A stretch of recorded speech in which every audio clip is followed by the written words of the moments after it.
welcome back. This is the second part of our digital transport session. We are now going to have a panel discussion where we will be exploring how we can make better use of data and digital technology to support our transport network. We're going to cover a few issues, albeit given that we only have a short period of time, it probably will not be in as much depth as everyone would like. So I'd like to take this opportunity to remind you that after this session, we will be having some roundtables. So if you're sat in the back, please start moving forward to the roundtables in readiness, where we will be discussing a bit more about the challenges around digitising transport and how we can solve them. And so our panel, who we will introduce in a second, will be moving around the tables, and you'll be able to offer some thoughts to them and ask them some additional questions. So we're going to just start with some introductions. If we could go with you first, Agnieszka. Hello, everybody. I am Agnieszka Scott. I'm the head of Smart Data for Department for Business and Trade. We are trying to introduce smart data schemes across all the different sectors. You probably know about open banking. I'm not going to be introducing that one too much. And then looking into other sectors. And of course, transport being so interesting of all the sectors and so complex, which I'm sure we'll be discussing in a moment. It's a very interesting and important for us to engage. So I'm here to talk about what we're doing, but also to listen and to see what ideas are coming up from you all, because we cannot deliver without the industry being with us. Good afternoon, everybody. I've got the graveyard slot after lunch. So my name is Malcolm Lowe. I am a digital and technology professional with over 36 years of experience in digital and technology across various sectors, public and private. I'm currently the Chief Information Officer for Transport for Greater Manchester. So myself and my team are accountable, responsible for all the digital and technology that runs the transport network, be it on buses, trams, highways, etc.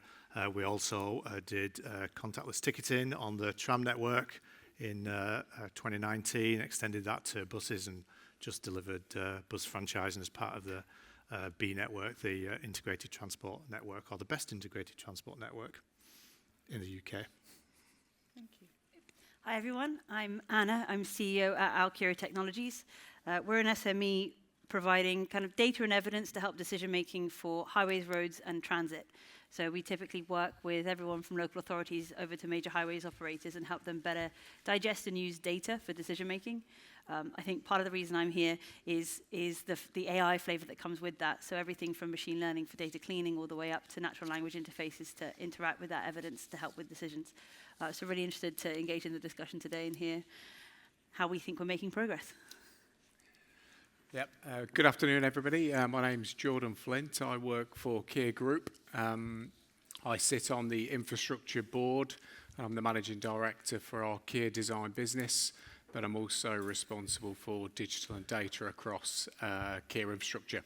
So Kier, a little bit different, that we've got a large in-house design capability, so where we cover lots of design of roads, rail, all the different transport systems, and we're delivering all the digital and data that goes along with that. So today I think I'll probably come in from a slightly more practical end, where we're busy maintaining roads, rail, building large projects, and designing them all, so the whole life cycle, but at the coalface, to let you know how we're getting on and some of the tools that we've got in our armour.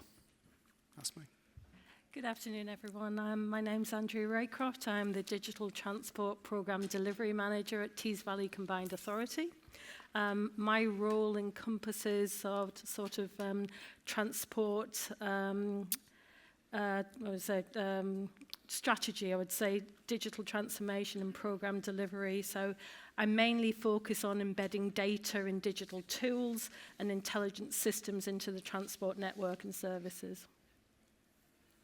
Brilliant, thank you. And thank you so much for taking some time to talk with us. So as I said, we've got some large topics and we're not going to be able to get into them in huge amounts of detail, but we'll do our best in this short period. So to start with, how do you think data sharing could support the transport sector? And maybe if we start with you, Jordan, it would be good to understand from your perspective that data sharing piece in the work that you do at Kier, and then perhaps from a public authority perspective from Malcolm. Yeah, brilliant. Well, straight in with Yes. me. I thought I might get thought you might warm me up a little bit. But yeah, well, data, we know data now is king, don't we? And data is absolutely significant across the network. We're all generating bunches of data in everything that we do, whether it's the vehicles we're using or all of the activities that we get up to every day. So at Kier, we maintain big portions of roads for local authorities, lots of work for national highways, lots of work for Network Rail, and also the construction of lots of projects. So we've got lots of data that we're really trying to sort of harvest and use to make sure that we can deliver our projects as effectively as possible. Remind me of the question. I've lost my train of thought. It's okay. How data sharing itself can support the transport sector? So I think, when we think about all the data that's available, we're sharing with all of our local authorities, which allows us to really get network occupancy as high as physically possible. We know that trying to deliver big projects and complex projects, the network is in a poor condition, needs lots of areas of support.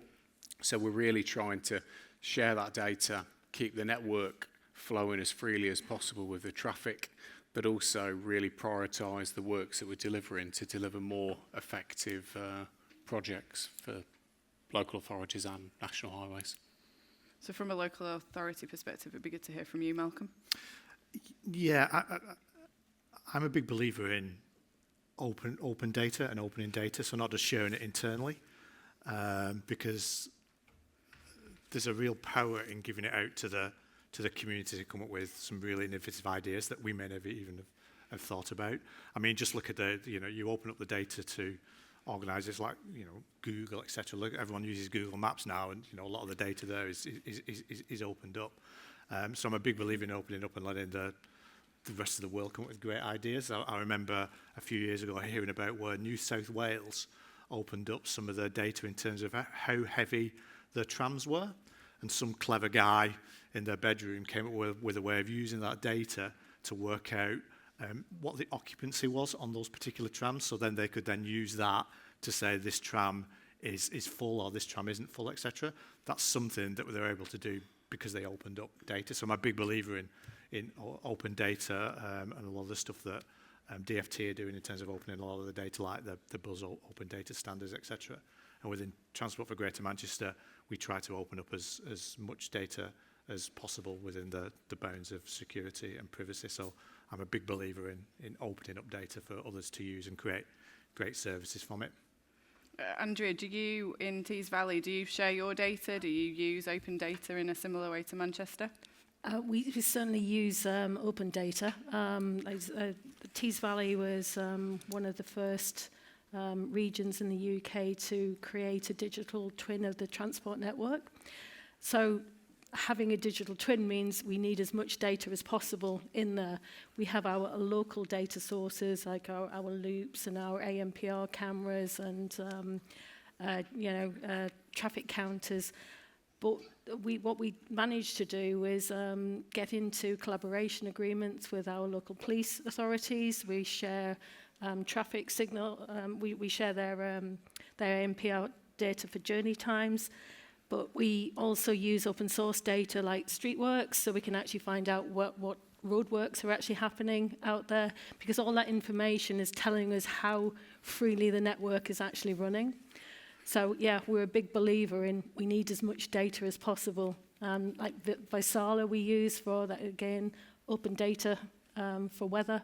So all of that, and whatever, we are quite happy to share whatever data we've got. And and share the journey we've actually taken with our digital twin as well, because it hasn't been easy. But yeah, I'm quite happy and a big supporter of data sharing. I guess, Anna, from your perspective, having data that's more accessible makes your life easier when you're helping organisations make data-driven decisions. Are there any other things that those organisations could do to deliver better transport systems? Yeah, I think on reflection on this kind of question, where my brain goes is, who has the data, who wants the data, how are they going to gain access to it, and why do they want it? And those 4 parts of the question are so important to understand from the beginning of the process. And I think we don't necessarily, in this industry, always ask those questions as we go through. So we find that a lot of our clients actually have a huge amount of, for example, INRIX data that they don't use, they've got free access to. They don't use because they don't know how to access it. But once they can share it amongst their teams internally, they can start to demonstrate, to utilize it for new whys, for new outcomes that can help inform a lot of decision making. So I think some of the transport data policy, the transport AI policy talk a lot around how API access for data can become, is kind of the new thing that we need to be a bit more mindful around, how we are both collecting, curating data, but then also making it available to be able to share. And that how part becomes really interesting, because you start to unlock a lot, like for example, the tram example you just gave, you don't know how people might be able to use and interpret, combine that information to create better, different products and services, even internally. So I think part of the challenge with data sharing is actually starts at the very beginning of what have we got, who wants it, why do they want it, and how are we going to get it to them. And I think there are some great examples of people doing that very well. I know National Highways have been doing a big push on APIs. I think it's starting to come out into the ecosystem a bit more. But from Alkira's perspective, when we go in and work with a client, we're open by default. We pull in the data we can, we add the additional data that might be out there, we put in Placer Analytics. But if we're in, Oxfordshire and a consultant comes along and wants to gain access to that data, I'm sure we just give them the login. It's not a chargeable thing. It's not something that should get in the way, because data sharing only can create more value, and we shouldn't be trying to gate that fuel. The value exchange has to be on the know-how, the new insights that we can impart. And so I think data sharing really is at the core of how we can make better decisions in the industry. Agnieszka, from a smart data perspective, I'm sure you've got some views about the data sharing and the use of it. What are your thoughts? Actually a lot, and what was happening, and what my colleagues here were saying, it's, there is a lot happening in transport, and there is a lot of data sharing, and it's a lot of great work already happening, but also a lot more work needed. And I just wanted to say how important it is we get it all done and developed into a coherent system, because what I'm proposing and what smart data can deliver is the next layer to go on that, building on that digitalization of transport. So we have the open data, we have the publicly held data. Imagine if you layer a customer data on top of that, the data portability of the customer or the business, because so you have the infrastructure data, and you then individual data portability from one API system to another to aid decisions. That together can be massive. Tees Valley and the digital twins, that's great, because you have the infrastructure and you know what's happening, but actually from smart data that can provide the demand side for that infrastructure, make those digital twins even better. And the Digital Use and Access Act is in place now and allows for the smart data to be implemented. And then transport doesn't exist in its own sort of silo. We then can have links to, of course, finance. We all want to use our transport as cheaply as possible. But we may want to say, I want to actually be more, to towards net zero, so I prefer to pay a bit more, but I want to use less energy, or I want to have more healthy options.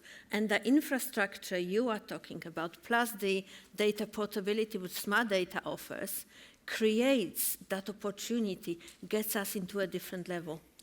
I would just come back to the point about the use case. I wouldn't get hung up by the use case. I would open up the data and let people come up with ideas. I remember a few years ago, I can't remember, before the pandemic, where we opened up some Metrolink data. There was a bar in Manchester that took that, and then they had when the next tram is on the back of the bar, so people who were drinking knew when the next tram was. I knew someone who created an Alexa skill where you could ask Alexa, what's the next tram to X, Y, and Z, and it would provide the answer back, which is great for accessibility.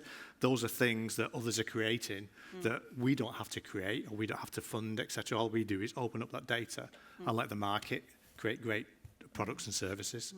To be clear, I reckon super agree on board. You don't need a full definition of the use case before you can go and move in this direction, but understanding at least a little bit of the nuance of the why in terms of like the metadata that you might put alongside that data, because I think, especially in the age of AI, when you can start to have systems that can talk to each other, a lot of the metadata layer actually is super important to help make some of those decisions. So knowing that actually defining something as like a link or a location or whatever, and then having the metadata to bring that to bear, and trying to be just a little bit mindful at the beginning of, let's make sure we establish the right protocol now, because it gives extensibility for what downstream use cases that can come into play. And I know that sounds all maybe a little bit too technical, but I agree on the metadata. Totally agree on the metadata. There's something the about meaning of the data. Yeah, understanding, trying to at least have one example of how it might be used when testing. Is this the right shape to send it out into the world with?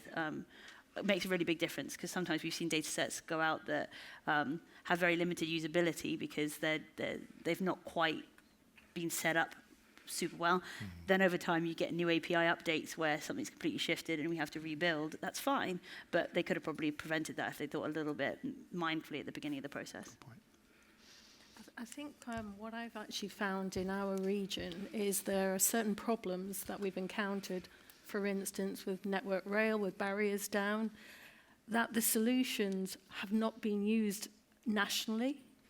So it took us a good 12 months to get a feed from Network Rail to tell us in certain locations that barriers were down, so we could inform variable message signs, so we could give our drivers an informed decision whether or not they wanted to do an alternative route, or potentially stick to or wait in traffic for 20 minutes whilst trains came in both directions.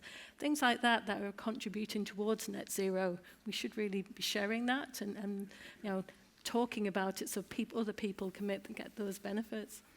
Yeah, so I think it's clear that the not sharing of data in the right way potentially might stifle innovation, might stifle the use of digital technologies.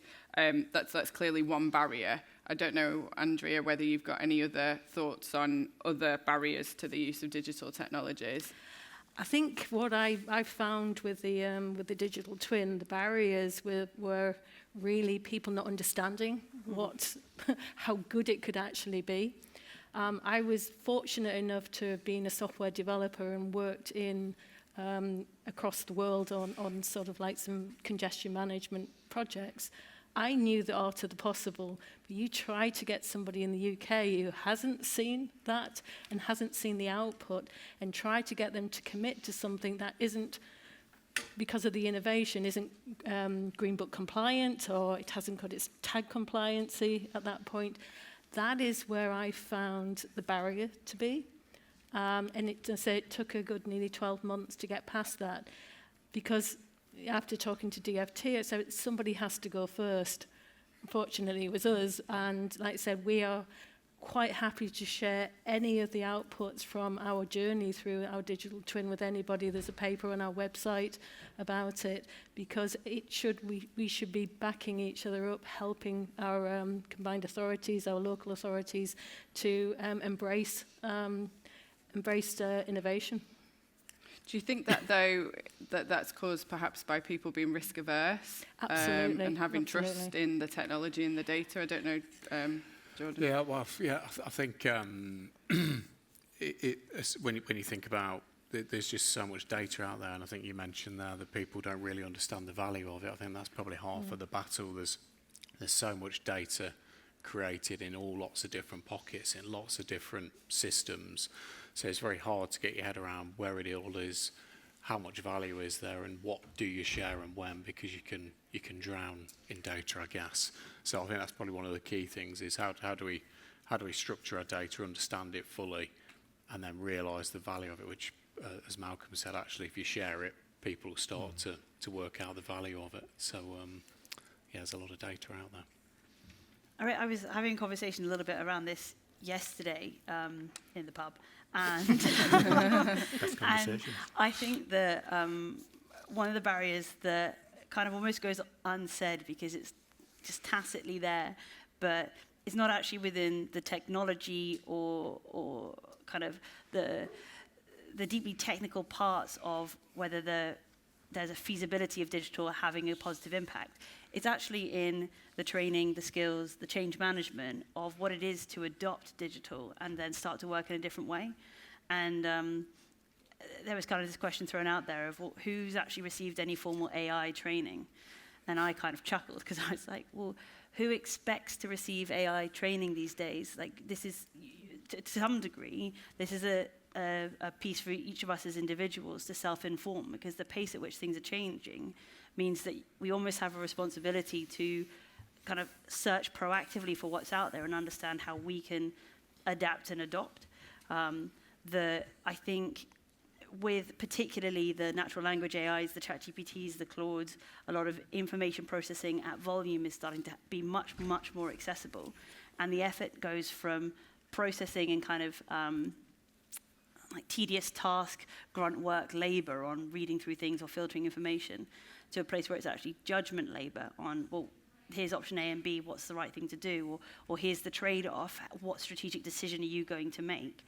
And so we switch from a place where it's less around how much of your job are you doing execution, how much are you operating on solving what your job title says, and how are you spending half your time doing that, but the other half actually trying to be mindful of how you can upskill and improve the process. And I think it's a shift in thinking that we're certainly seeing in the software engineering world, where less than half our code is written by humans anymore. It's all done through generative AI. But it means we're moving a lot faster and able to solve problems a lot more quickly, where the hard work and the skill is actually coming from the judgment part. And so when you distill that into, okay, well, how are we seeing digital get adopted? I think a lot of it is this cultural and behavioral shift, where the expectation isn't simply will the tech work, but how can I as a leader within my team, or I as a member of this group, self-inform to figure out what the art of the possible can look like, and understand what are the hard parts about making it work, because I feel a lot of value gets left on the table in that place, and I'm excited to see how we can continue to change it. I think, Agnieszka, you wanted to come in? Yeah, I just wanted to say, I think it's quite an important, it was mentioned about the trust, the data being there, people being reluctant.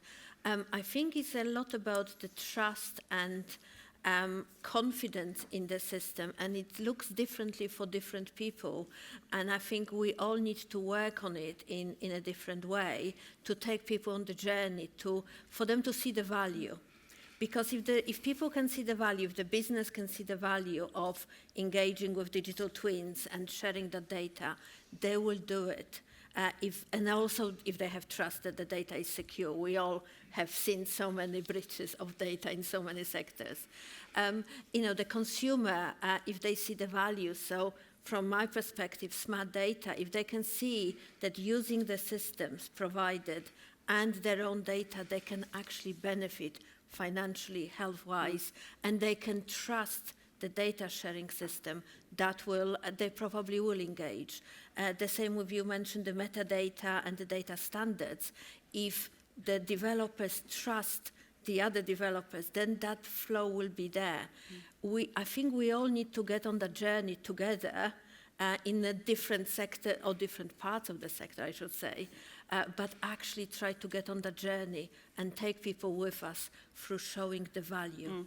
I think so. I think from a Tees Valley perspective, we had about half a dozen workshops from right up at director level, right the way down to traffic managers, just to actually take them through what the digital twin was doing, how it was processing the data. We've got them on board now, but it wasn't an easy step, but we got there. That's interesting. Malcolm? Yeah, so it's an interesting conversation, and I was quite prescriptive in terms of my role, saying I'm a digital and technology professional, because digital isn't technology. And I'm going to be brutally honest now, because I'm retiring later this year, so I can be brutally honest. One of the things I find in terms of the barriers to use of technology and digital approaches in transport is that transport uses the word digital as an alternative to technology, and it's not. Digital is a cultural thing. It's about how you think, it's about how you work, it's about how you fund things. Digital is about projects, it's about products and services, and I think transport has come from a world of civil infrastructure, which is big projects, big project plans, business cases, lots of capital investment, and trying to apply that world to a digital world is not the right way to do it. And that's one of the biggest barriers. It's cultural. And people just, they'll have a flyer that was 10 years ago, the word technology, they cross technology out and put digital on and go, we're digital. Well, you're not digital, yeah? You're still the old way of working. And I think that's one of the biggest barriers in terms of what really is digital.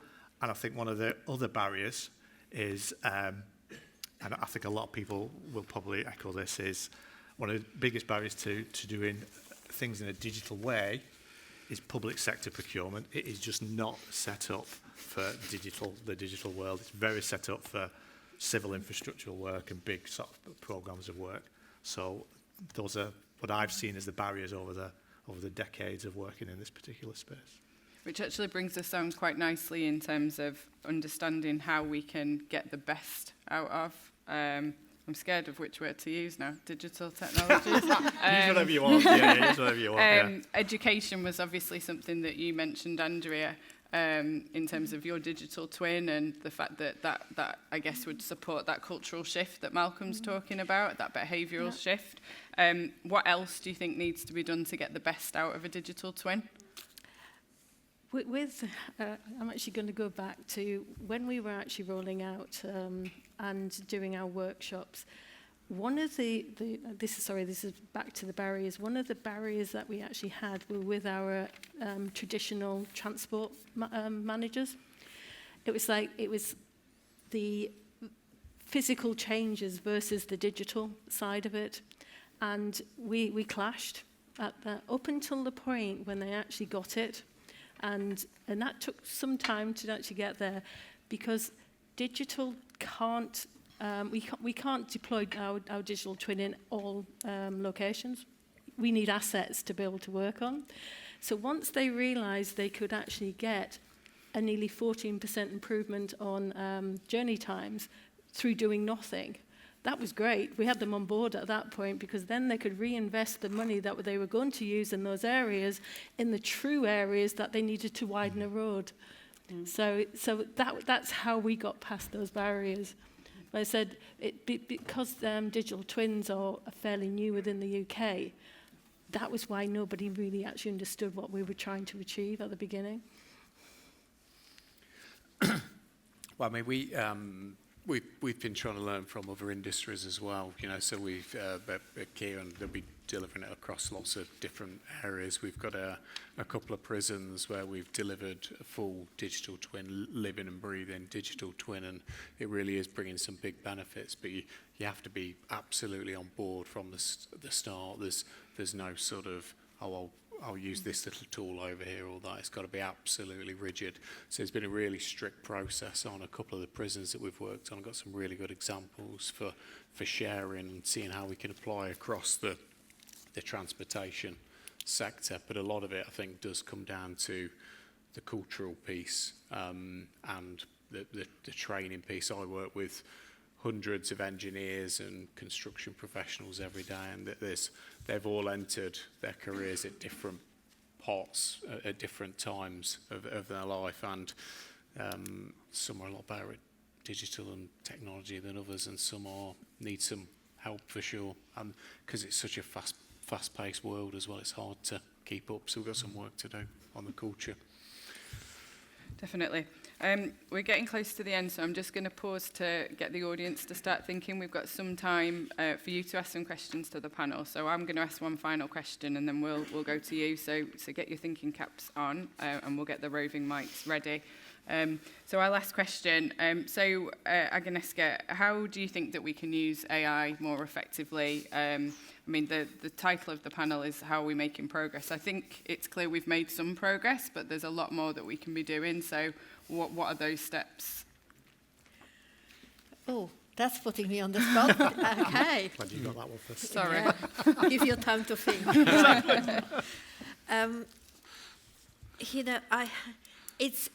You can look at the question of AI from all the different perspectives and different lenses.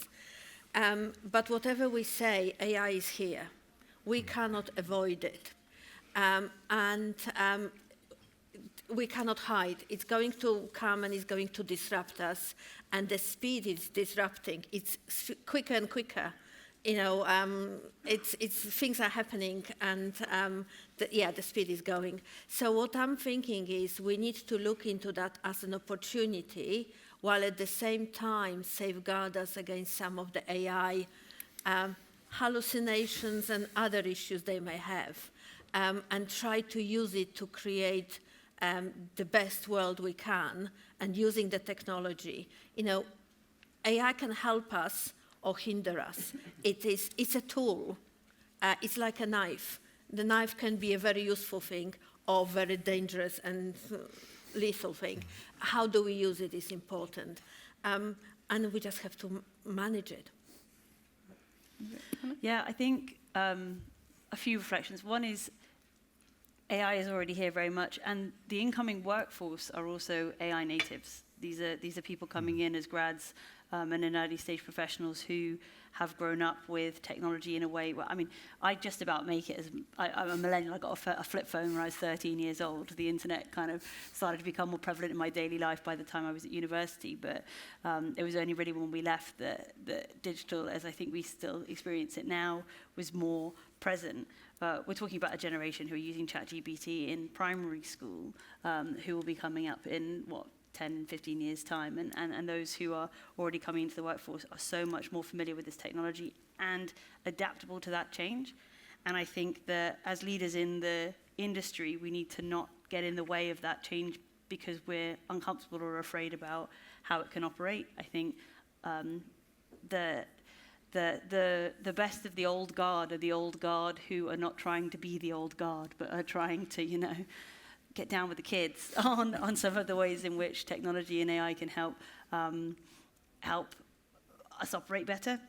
I also think that there's a bit of a divide between systems where digital is used already, or data and technology, perhaps I should say, is used already, where AI is already having an impact. So where systems already use streams of data to help make decisions, be it transport modeling or traffic signals planning, or areas where data is already in place, and everyone will be familiar that there'll be machine learning algorithms that are helping build optimizations or whatnot. Those areas are already moving a lot more quickly at adopting and have found the optimizations and the efficiencies that some kind of machine learning flavored AI can bring. The areas where digital isn't used technology isn't used so much, like bid review or policy digestion to understand, here's the written policy, here's what's happened as we measured flow rates on the roads, has this impacted the network in the way we expected? We've got agents that answer that question for you today. In a refresh of a dashboard. But the adoption is much slower. So how can we think about the more qualitative, not technology-driven parts of our sectors where there's real opportunity to move from that tedious task labor of someone having to read 5 local transport plans and then compare it to flow rates on a certain junction, and actually distill straight into being able to use AI to ask that question and get the evidence back to get a move on doing more for less, spending money on prioritizing the actual intervention of the roadway, be it building a new kind of bus lane with physical infrastructure changes that actually let us net deliver better systems for the people that we want to have accessing and using the network. So I think respect the kids and I think embrace that mindset of curiosity and optimism when understanding where an opportunity could lie. Any final thoughts, Jordan? No, well, no, I think we've got clear guardrails in place to sort of help protect us and make sure we stay on the right path. And we've got a different toolkit of, and just as a positive example of AI, I suppose, with one of our contracts in Northamptonshire, we've got clever AI videos attached to machines that are doing regular route reports. Everyone loves potholes, don't they? That monitor, pick up all the potholes, so which would normally involve an inspector walking up and down the road out there, picks it up rapidly, gets a good feel for the scale of the pothole, gets it onto a GIS map, gets it prioritised in terms of how significant it is and how quickly it needs repairing. And all of that is all linked into systems. That's all through AI tools. So it is saving us a lot of time and having a good impact in areas. I would say it's impossible to predict the future. So it's about testing, learning and experimenting to just find out those particular use cases, which is a digital way of doing things. I think technology is sometimes the easy bit. It's the cultural thing that's really, really hard. And I think the challenge with AI is because it's probabilistic, you can run the same thing 5 times and get 5 different answers, whereas traditional computers are deterministic. 1 + 1 is always going to equal 2. And people always think that because AI equals computers, therefore it's always going to be 1 + 1 = 2. It's not going to be the same.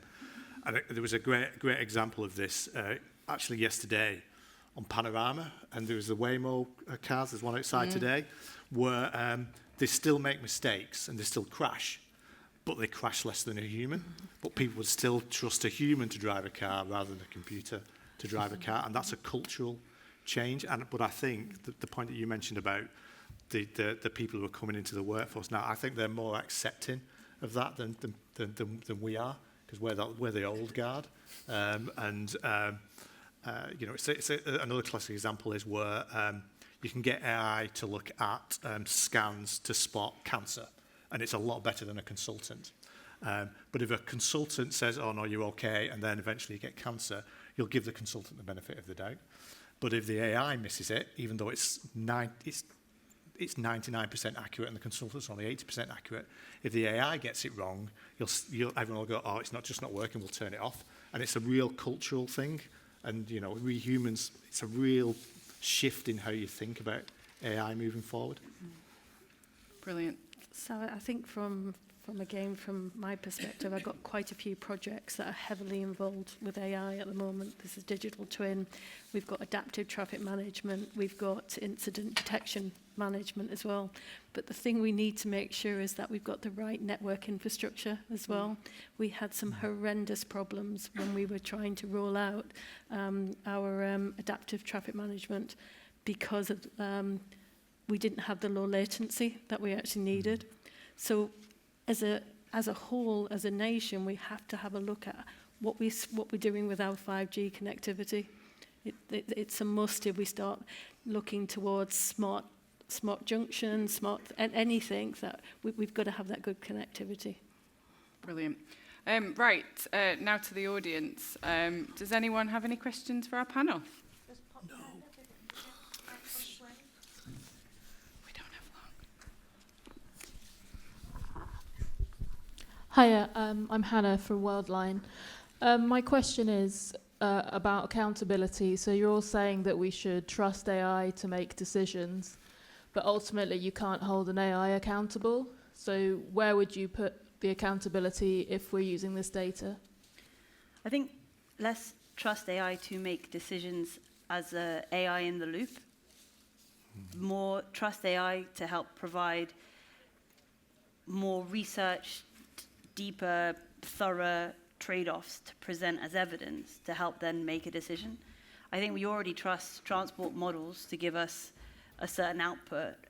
Going into the world of transport models to then extrapolate to more machine learning, to then extrapolate to AI. Like, there is a place in which we already trust and are willing to hand accountability to, like, well, this is the evidence that justifies it. I think systems where AI becomes in the loop which often are around, I think traffic signal timings is a good example, where you've got an AI that's optimizing a junction instead of like heuristic travel plan. The reality is, whether it's AI or not, that system still, without AI, that system is still trusted to deliver today. Putting AI in the loop doesn't delete any of the fail-safes that are already in there to stop, all lights being green at the same time, but it does optimize in a way that's measurable. And so for certain use cases, I think the trust implicitly makes sense, and this often, as I point out, are those systems that already use digital and are already familiar with that. I think we're a bit further out from a, City OS AI, where it's, thank you, please run London for me, and we just kind of watch it happen. But I do think that there are some stepping stones between here and there. I don't think we're going to get there, but at least in the shorter term, where there's huge benefits to be had by trusting output and evidence to help make those decisions better.